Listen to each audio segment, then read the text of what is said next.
Disclaimer: This video is made for entertainment purpose only. It does not mean to hurt and don't take it seriously. তো বন্ধুরা, যেদিন IPL শুরু হলো সেদিনকার আরসিবির সঙ্গে সিএসকে একটা ম্যাচ ছিল। সেই ম্যাচে মুস্তাফিজুর 4 উইকেট নিয়েছিল 29 রান দিয়ে।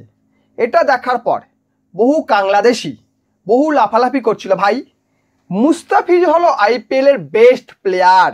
চেলার ভোজ থেকে আইপিএলের বেস্ট প্লেয়ার মুস্তাফিজুর, খুব ভালো কথা। তারপরে যখন সানরাইজের সঙ্গে খেলা হলো সিএসকের, তখন সিএসকে 6 উইকেটে হেরে গেল।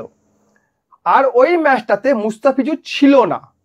হ্যাঁ, মুস্তাফিজুর ওই ম্যাচটায় ছিল না। তখন কাংলারা আরও বেশি করে বলতে লাগলো, মুস্তাফিজুর ছাড়া সিএসকে অন্ধ, সিএসকের কোনো গতি নেই, মুস্তাফিজুর ছাড়া সিএসকে খেলতে পারবে না।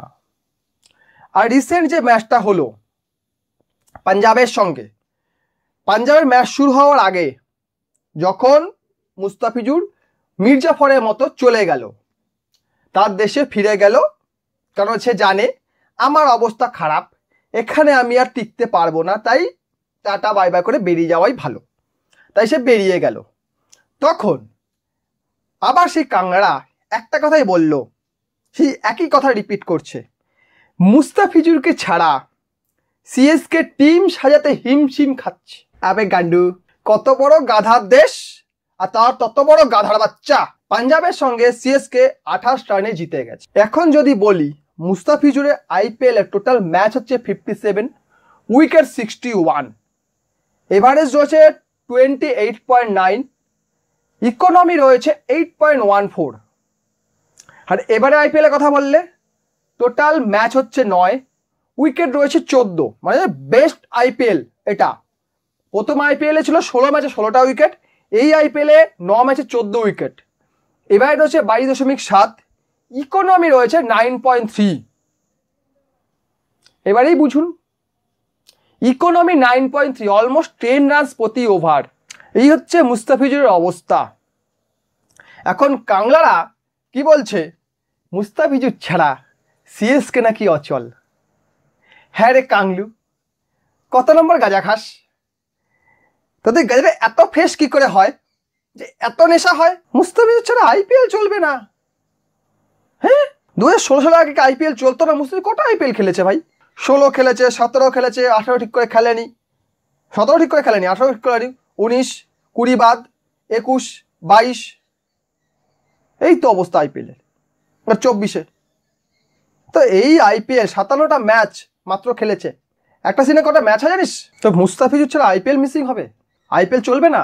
এইবারে যে খেলা হলো পাঞ্জাবের সঙ্গে, যে সিএসকে খেললো, 167 রান সিএসকে করেছিল, সেটাকে ডিফেন্ড করলো, 139 রানে তারা আটকে দিল পাঞ্জাবকে। আর এর আগে যখন একটা ম্যাচ হয়েছিল যেখানে সিএসকে 200+ রান করে হেরেছিল, আর সেটাতে মুস্তাফিজুর 3.3 ওভার করেছিল, উইকেট নিয়েছিল একটা আর রান দিয়েছিল 51। ঠিক আছে, এইসব কারণে মুস্তাফিজুর আইপিএল ছেড়ে চলে গেছে। তো কাংলু, যারা বেশি নাচানাচি কুদাকুদি করছো তাদেরকে একটা কথাই বলি, কাংলু দল, যে কাংলারা ছাড়া ইন্ডিয়া চলবে না এটা ভেবো না। ঠিক আছে, আইপিএল যেমন চলছে চলবে, এতে কোনো কাংলু প্লেয়ার না এলেই খুশি হব। পরের বছর থেকে লজ্জা থাকলে আইপিএলে কোনো অকশানে যেও না। আর আমাদের ফ্র্যাঞ্চাইজিগুলির মধ্যে সিএসকের মাথাটা বেশি খারাপ হয়, তাই এরা বারবার করে ভুল করে, কাংলা প্লেয়ারকে কেনে আর মাঝপথে ছেড়ে চলে যায়। এমনিতে কোনো কমবেন নয়, যাও একটা প্লেয়ার ছিল, 2 কোটি টাকা তো লস হয়ে গেল না? তো সমস্ত আইপিএল ফ্র্যাঞ্চাইজিগুলি বলছি, কাংলা প্লেয়ার নিও না। আর এই কাংলুস, ক্রিকেট তোদের দ্বারা হবে না।